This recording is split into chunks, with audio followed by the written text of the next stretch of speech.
ಬಟಾಣಿಯನ್ನು ಗಮನಿಸಬಹುದು. ಈ ಬಳ್ಳಿ ಟೈಪ್ ಬಟಾಣಿನ ನೋಡಿ ಈ ರೇಂಜಿಗೆ ಬೆಳೆದಿದ್ದಾರೆ. ಅಂದರೆ ಇದಕ್ಕೆ ಸಪೋರ್ಟ್ ಇರಬೇಕಾಗುತ್ತೆ, ಬಟಾಣಿಗೆ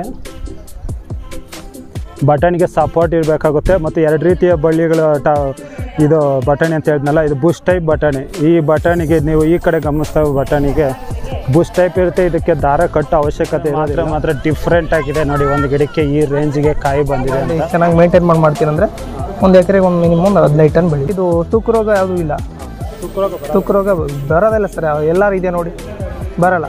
ಈಸಿಯಾಗಿ ಮೇಂಟೈನ್ ಮಾಡ್ಬೋದು, ಲೋ ಕಾಸ್ಟಲ್ಲಿ ಆರಾಮ ಮಾಡ್ಬೋದು. ಅಂದರೆ ಈ ಸಾರಿ ಇಲ್ಲಿ AMC ಅಂತ ಒಂದು ಬಯೋ ಆರ್ಗ್ಯಾನಿಕ್ ಎಲ್ಲ ಇದೆ, ಅದು ಯೂಸ್ ಮಾಡ್ಕೊಂಡು ಮತ್ತು ವೆಜಿಟೇಬಲ್ ಸ್ಪೆಷಲ್ ಸಿಗುತ್ತೆ. ನೀಮ್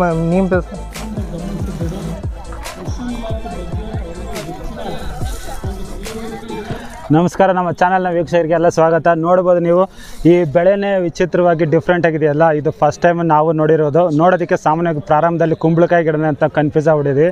ಈ ತರಕಾರಿ ಹೆಸರು ಬಂದು ಪ್ಯಾಟಿ ಪನ್ ಅಂತ. ಇದು ಎಲ್ಲಿರೋದಪ್ಪ ಅಂದರೆ ನಮ್ಮ IHR ಅಭಿವೃದ್ಧಿಪಡಿಸಿದ ಸಂಶೋಧನಾ ಕೇಂದ್ರದಲ್ಲಿ ಇದೆ. ಅದೇ ಪ್ರದರ್ಶನಿಗೆ ರೈತರಿಗೋಸ್ಕರ ಪ್ರದರ್ಶನದಲ್ಲಿ ಇಟ್ಟಿದ್ರು. ನೋಡೋಣ ಅಂತ ಹೀಗೆ ಬಂದೆ. ಈಗ ನಾವು ಈ ವಿಡಿಯೋದಲ್ಲಿ ನೋಡ್ತಕ್ಕಂಥದ್ದು ಮುಖ್ಯವಾದ ಅಂಶಗಳಂದರೆ ಕುಂಬಳಕಾಯಲ್ಲಿ ಎಷ್ಟು ಜಾತಿ ಇದೆ, ಮತ್ತು ಮುಂಚೆ ಬುಷ್ ಬೀನ್ಸ್ ಅಂತ ಬರ್ತಾಯಿತ್ತು, ಈ ಫೋಲ್ ಬೀನ್ಸು, ಇದು ಅರಿಕಾಟು ಮತ್ತು ಈ NZ ಇವೆಲ್ಲ ಬರೋದಕ್ಕೆ ಮುಂಚೆ ಬುಷ್ ಬೀನ್ಸ್ ಅಂತ ನಿಮ್ಮ ಹಳೆ ಫಾರ್ಮರ್ಗೆ ಅಂದರೆ ಹಳಬರಿಗೆ ಗೊತ್ತಿರುತ್ತೆ. ನೆಲದಲ್ಲೇ ಬೆಳೀತಾರೋ ಬೀನ್ಸ್ ಅಂತ ಪ್ರಾರಂಭದಲ್ಲಿ ಬಂದು ಆ ಥರ ಬುಷ್ ಬೀನ್ಸಲ್ಲಿ ಅತಿ ಹೆಚ್ಚು ವೆರೈಟಿ ಇಳುವರಿ ಬರ್ತಕ್ಕಂಥ ವೆರೈಟಿಗಳನ್ನ ಅಭಿವೃದ್ಧಿಪಡಿಸಿದ್ದಾರೆ. ಅದನ್ನು ವೆರೈಟಿಗಳ ನೇಮು. ಮತ್ತು ಕುಂಬಳಕಾಯಿ ನೋಡಿದ್ವಿ, ಈಗ ಬೀನ್ಸ್ ನೋಡೋಣ. ಮತ್ತೆ ಬಂದು ನಮಗೆ ಆ ಕಡೆ ಇದೆ ಅಲಸಂದೆ, ಮತ್ತು ಈ ಕಡೆ ಇದೆ ಬಟಾಣಿ. ಈ ಎಲ್ಲ ವೆರೈಟಿಗಳನ್ನ ಒಂದೇ ವಿಡಿಯೋದಲ್ಲಿ ನೋಡೋಣ. ನನ್ನ ಹೆಸರು ದಕ್ಷಿತ್ ಗೌಡ ಅಂತ, ಮಳವಳ್ಳಿ. ಸರ್, ಈಗ ನೀವು ನಮ್ಮ ಥರ ಇದು ವೀಕ್ಷಣೆ ಮಾಡೋದಕ್ಕೆ ಬಂದಿರೋದಲ್ವಾ, ನಿಮಗೆ ಇದ್ರ ಬಗ್ಗೆ ಇನ್ನೂ ಹೆಚ್ಚಿನ ಮಾಹಿತಿ ಇದೆ ಅಂತ ಅನ್ಕೊತೀನಿ. ಇದ್ರ ಬಗ್ಗೆ ಸ್ವಲ್ಪ ಎಕ್ಸ್ಪ್ಲೈನ್ ಮಾಡ್ಬೋದು ಸರ್? ನಾವು ಬೆಳೀತಾ ಇರ್ತೀವಿ, ವೆರೈಟಿನ ಚೆನ್ನಾಗಿದೆ. ಯಾವುದು ಬೆಳೆದಿರೋ ಸರ್ ನೀವು? ನಾವು ಬೆಳೆದಿದ್ದೀವಿ ಸರ್, ನಾವು ಬೆಳೀತಾ ಇರ್ತೀವಿ. ಇದು ಚೆನ್ನಾಗಿದೆ. ಅದೇ ಎಷ್ಟು ವರ್ಷದಿಂದ ಇದನ್ನು ಟ್ರೈ ಮಾಡಿದ್ದೀರಾ? 2 ವರ್ಷದಿಂದ ಮಾಡ್ತೀವಿ. ಇಳುವರಿನಲ್ಲಿ ಸಾಮಾನ್ಯವಾಗಿ ನಮಗೆ ಈಗ ಹೈಬ್ರಿಡ್ ಸೀಡ್ಸ್ ಬರ್ತಲ್ಲ, ಅದಕ್ಕೆ ಇದಕ್ಕೆ ವ್ಯತ್ಯಾಸ? ಈಗ ಸರ್, ಅದು ಹೈಬ್ರಿಡ್ ಆದರೆ ಈಗ ಕೆಲ ಗಿಡ ನೆಟ್ಟು ಮಲ್ಚಿಂಗ್ ಮಾಡೆಲ್ಲ ಮಾಡಿದ್ರೆ ಸಿಕ್ಕಾಪಟ್ಟೆ ಖರ್ಚು. ಅದಕ್ಕಿಂತ ಬುಷ್ ಟೈಪ್ ಬೆಳೆಯೋದು ಇಳುವರಿನೂ ಚೆನ್ನಾಗಿದೆ.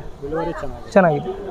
ಅದು ಈಗ ಒಂದು ಎಕರೆಗೆ ಎಷ್ಟು ಟನ್ ನಿರೀಕ್ಷೆ ಮಾಡ್ಬೋದು ಸರ್? ಅವ್ರು ಹೆಂಗೆ ಮೇಂಟೈನ್ ಮಾಡ್ತಾರೆ, ಎಷ್ಟು ಭೂಮಿ ಲ್ಯಾಂಡ್ ಚೆನ್ನಾಗಿ ಮೇಂಟೈನ್ ಮಾಡ್ತೀನಿ ಅಂದರೆ ಒಂದು ಎಕರೆಗೆ ಒಂದು ಮಿನಿಮಮ್ 15 ಟನ್ ಬೆಳಿ. ಸರ್, 15 ಟನ್ ಬೆಳಿಬೋದು. 15 ಟನ್ ಬೆಳಿಬೋದು. ಒಂದು ಎಕರೆಗೆ ಅಂದರೆ ಸಾಲಿಂದ ಸಾಲಿ ಅಂತರ ಮತ್ತು ಗಿಡದ ಗಿಂತ ಅಂತ ಯಾವ ಥರ ಕೊಡ್ತಾರೆ ಸರ್?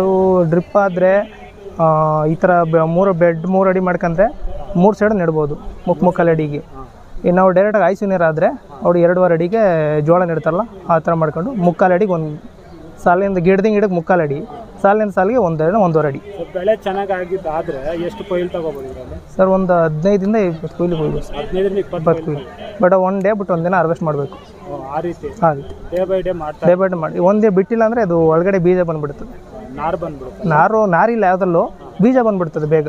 ಬೀಜ ಬಂದುಬಿಟ್ರೆ ಅದು ಒಂದಿನ ಬಿಟ್ಟು ಒಂದಿನ ಹಾರ್ವೆಸ್ಟಿಂಗ್ ಮಾಡಲೇಬೇಕು. ಪೋಲ್ ಬೀನ್ಸ್ ಅಂದರೆ ಸ್ವಲ್ಪ ಸಮಯ, ಪೋಲ್ ಬೀನ್ಸ್ ಆದರೆ ಟೈಮ್ ಇರುತ್ತದೆ, ಕುಯ್ಬೋದು. ಬಟ್ ಅದು ಒಂದು ವಾರ ಗ್ಯಾಪ್ ಕೊಟ್ಟು ಕುಯ್ಬೇಕು. ಇದೇನು ಆ ಥರ ಇಲ್ಲ, ಒಂದು ಡೇ ಬಿಟ್ಟು ಕುಯ್ಬೋದು. ಬಟ್ ಚೆನ್ನಾಗಿದೆ ಎಲ್ಲ ವೆರೈಟಿನೂ. ಅದು ಸೋಲಾರ್ ಬೆಳೆಯೋದಕ್ಕಿಂತ ಬೂಸ್ಟರ್ ಬೆಳೆಯೋರು ಮೇಲೆ. ಅದಕ್ಕೆ ಸೋಲಾರ್ ಬೀನ್ಸ್ಗೆ ಮತ್ತು ಇದಕ್ಕೆ ರೋಗಗಳು ಇದಕ್ಕೆ ಯಾವುದೋ ಇದು ತುಕ್ಕು ರೋಗ ಯಾವುದೂ ಇಲ್ಲ. ತುಕ್ಕು ರೋಗ ಬರೋದಿಲ್ಲ ಸರ್. ಎಲ್ಲರೂ ಇದೆ ನೋಡಿ, ಬರೋಲ್ಲ. ಈಸಿಯಾಗಿ ಮೇಂಟೈನ್ ಮಾಡ್ಬೋದು, ಲೋ ಕಾಸ್ಟಲ್ಲಿ ಆರಾಮ ಮಾಡ್ಬೋದು. ಅಂದರೆ ಈ ಸಾರಿ ಇಲ್ಲಿ AMC ಅಂತ ಒಂದು ಬಯೋ ಆರ್ಗ್ಯಾನಿಕ್ ಎಲ್ಲ ಇದೆ, ಅದು ಯೂಸ್ ಮಾಡ್ಕೊಂಡು ಮತ್ತು ವೆಜಿಟೇಬಲ್ ಸ್ಪೆಷಲ್ ಸಿಗುತ್ತೆ, ನೀಮ್ ಸ್ಪೆಷಲ್ಲು, ಹೊಂಗೆ ಸ್ಪೆಷಲ್ ಎಲ್ಲ ಸಿಗುತ್ತೆ. ಅಷ್ಟೇ ಸಾಕು, ಕೆಮಿಕಲ್ ಬೇಡ. ಇಷ್ಟು ಯೂಸ್ ಮಾಡ್ಕೊಂಡು ಆರಾಮಾಗಿ ಬೆಳಿಬೋದು. ಯಾಕೆಂದರೆ ಪೋಲ್ ಬೀನ್ಸಲ್ಲಿ ಗೂಟುಗಳು ಎಲ್ಲ ಸರ್, ಇವಾಗ ನಮ್ಗೆ ಗೊತ್ತಿರೋರು ಒಬ್ಬರು ಫರ್ಟಿಲೈಸರ್ ಯೂಸ್ ಮಾಡಿಲ್ಲ, ಬರೀ ಗಂಜಲ ಹಸುದು ಸ್ಪ್ರೇ ಮಾಡ್ಕೊಂಡು ಆ ತೊಪ್ಪೆಯನ್ನ ಇದೆಯಲ್ಲ ಕಲ್ಸ್ಕೊಂಡು ಬರೀ ಗಿಡ ಊದು ಅದರಲ್ಲೇ ಬೆಳೆದಿದ್ದಾರೆ ಆರ್ಗ್ಯಾನಿಕಲ್ಲಿ. ಫರ್ಟಿಲೈಸರೇ ಯೂಸ್ ಮಾಡಿಲ್ಲ ಅವರು. ತುಂಬ ಒಳ್ಳೆಯದು ಸರ್. ಈಗ ಕೆಮಿಕಲ್ ಇದು ಅಗ್ರಿಕಲ್ಚರಿಗೆ ಇದಕ್ಕೆ ಮಾಡಿದ್ರೆ ನಾವು ತುಂಬ ಒಳ್ಳೆಯದು ಆ ಜನ ಆರೋಗ್ಯ ದೃಷ್ಟಿಯಿಂದ. ಅದು ನನಗೆ ಇದರಲ್ಲಿ ಬೆಳ್ತಕ್ಕಂಥದ್ದು ಅದು ಪೋಲ್ ಬೀನ್ಸ್ಗೆ ಇದಕ್ಕೆ ಫಾರ್ಮರ್ಸ್ಗೆ ಮಾಡೋ ಖರ್ಚಿಗೆ ವರ್ಕೌಟ್ ಆಗುತ್ತಾ ಅನ್ನೋ ಐಡಿಯಾ ಇತ್ತು ಅಷ್ಟೇ. ವರ್ಕೌಟ್ ಆಗುತ್ತೆ ಸರ್, ಆರಾಮ್ಸೆ ಬೆಳಿಬೋದು. ಸೋಲಾರ್ ಬೆಳೆಕ್ಕಿಂತ ಇದು ಬೆಳೆಯೋದ ಮೇಲೆ. ಯಾಕೆಂದರೆ ಫಾರ್ಮರು ನೀವು ಒಪಿನಿಯನ್ ನೀವು ಬೆಳೆದಿರೋದ್ರಿಂದ ನಿಮ್ಮ ಫಾರ್ಮರ್ ಒಪಿನಿಯನ್ ನಮಗೆ ತುಂಬ ಮುಖ್ಯ ಆಗುತ್ತೆ. ನಾವು 100 ಹೇಳ್ಬೋದು, ಫಾರ್ಮರ್ ಒಪಿನಿಯನ್ನೇ ಫೈನಲ್. ಹೌದು ಸರ್. ಇದ್ರ ಬಗ್ಗೆ ಬೆಳೆಯೋರು ಏನಿದ್ರು IHR ಬಂದು ಸೀಡ್ನ ಅವ್ರದ್ದೇ ಒಂದು ಪೋರ್ಟಲ್ ಇದೆ, ಕಾಂಟ್ಯಾಕ್ಟ್ ಮಾಡ್ಕೊಂಡು ಬೆಳೀರಿ ತಗೊಂಡು ಆನ್ಲೈನಲ್ಲಿ ತಗೋಬೋದು ಸರ್. ಅವ್ರದ್ದು ವೆಬ್ಸೈಟ್ ಇದೆ, IHR ಅಂತ ಟೈಪ್ ಮಾಡಿದ್ರೆ ಅವ್ರದ್ದೊಂದು ವೆಬ್ಸೈಟ್ ಬರುತ್ತೆ, ಅದು ಯೂಟ್ಯೂಬಲ್ಲೂ ಸಿಗುತ್ತೆ. ಯಾವ ಥರ ಇದು ತಗೊಳ್ಬೇಕು ಆನ್ಲೈನ್ ಪೇಮೆಂಟೇ ಮಾಡ್ಬೋದು. ಅವ್ರದ್ದೇ ವೆಬ್ಸೈಟ್ ಇದೆ. ಎಲ್ಲ ಸೀಡ್ಸ್ ಆಲ್ಮೋಸ್ಟ್ ಆನ್ಲೈನಲ್ಲಿ ಎಲ್ಲ ಸಿಗುತ್ತೆ ಸರ್. ಅವ್ರ ಕೊರಿಯಲ್ಲಿ ಬರುತ್ತೆ, ಇನ್ನು ಪೋಸ್ಟಲ್ಲಿ ಗೌರ್ಮೆಂಟ್ ಪೋಸ್ಟ್ ಅಲ್ವಾ, ಅವ್ರ ಪೋಸ್ಟ್ ಮನೆ ಹತ್ರನೇ ಬರುತ್ತೆ. ಓಕೆ ಸರ್, ನಿಮ್ಮ ಮಾಹಿತಿ ನಮ್ಮ ಚಾನಲ್ಗೆ ಹಂಚ್ಕೊಂಡಿದ್ದಕ್ಕೆ ಧನ್ಯವಾದ. Okay, thanks. ಲಾಸ್ಟ್ ಇಯರ್ ಚೆನ್ನಾಗಿತ್ತು. ಈಗ ನೆಕ್ಸ್ಟು ಬೀನ್ಸ್ ವೆರೈಟಿ ಬರಬೇಕಾದ್ರೆ ನೋಡಿ, ಇಲ್ಲಿ ಅರ್ಕಾ ಅನೂಪ್ ಅಂತಿದೆ. ನಮ್ಮ ನೋಡಿ ಇಳುವರಿಯ ಪ್ರಮಾಣ ನೋಡಿ, ಇದು ಅರ್ಕಾ ಅನೂಪ್ ಅಂತ. 2 kg ಬರುತ್ತೆ. ಸರ್ ಇದು ಮತ್ತೆ ಚಿಗುರಿ ಬರುತ್ತೆ ಕಾಯಿ ಮುಗ್ದೋದ್ಮೇಲೆ? ಇವರು ಬಿಟ್ಟಿದ್ದಾರೆ ಡೆಮೋಗೆ ಅಂತ, ಅದನ್ನ ಕಾಯಿ ಕೀಳ್ತಾ ಇರಬೇಕು. ಪಿಕಿಂಗ್ ಮಾಡಿದ್ರೆ ಮುಂದೆ ಹೋಗುತ್ತೆ ಗಿಡ. ಹೌದು, ಬರುತ್ತೆ. ಇಲ್ಲಿ ಫಾರ್ಮರ್ ಇನ್ಫಾರ್ಮೇಶನ್ ಕಾಯಿ ಹಾರ್ವೆಸ್ಟ್ ಮಾಡದೆ ಬಿಟ್ಟಿದ್ದಾರೆ, ಅದರಿಂದ ಗಿಡ ಡೆವಲಪ್ಮೆಂಟ್ ಇಲ್ಲ ಅಲ್ವಾ, ಕಾಯಿ ವಿಪರೀತ ಇದೆ.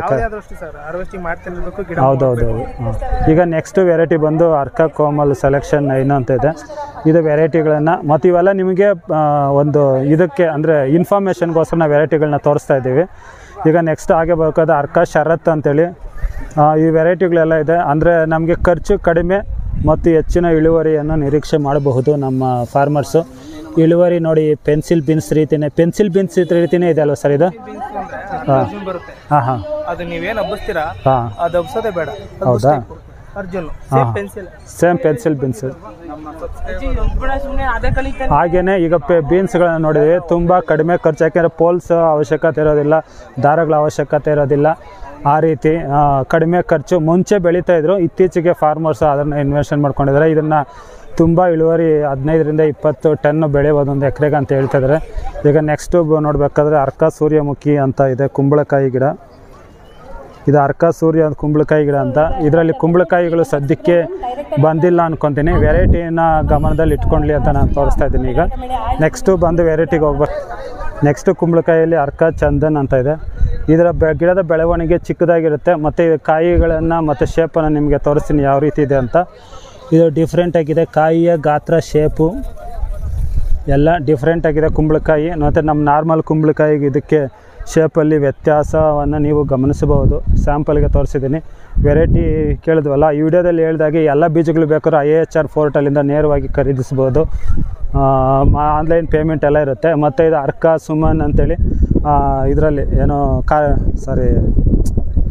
ಹೆಸರುಗಳು ಅಲಸಂದೆಯಲ್ಲಿ ಅರ್ಕಾ ಸುಮನ್ ಅಂತ, ಇದು ಬಳ್ಳಿ ರೀತಿಯೂ ಬೆಳಿಬೋದು, ಬುಷ್ ಟೈಪಲ್ಲೂ ಬೆಳಿಬೋದು. ಇದು ನಮ್ಮ ಫಾರ್ಮರ್ಸಿಗೆ ಕಾಯಿ ಕೆಳಗಡೆ ಬೀಳದೆ ಇರಲಿ ಅಂತೇಳಿ ಬಳ್ಳಿಗಳನ್ನ ಕಟ್ಟಿದ್ದಾರೆ. ನೆಕ್ಸ್ಟ್ ಬಂದು ಹಾಗೆ ಬರಬೇಕಾದ್ರೆ ಬಟಾಣಿಯನ್ನು ಗಮನಿಸ್ಬೋದು.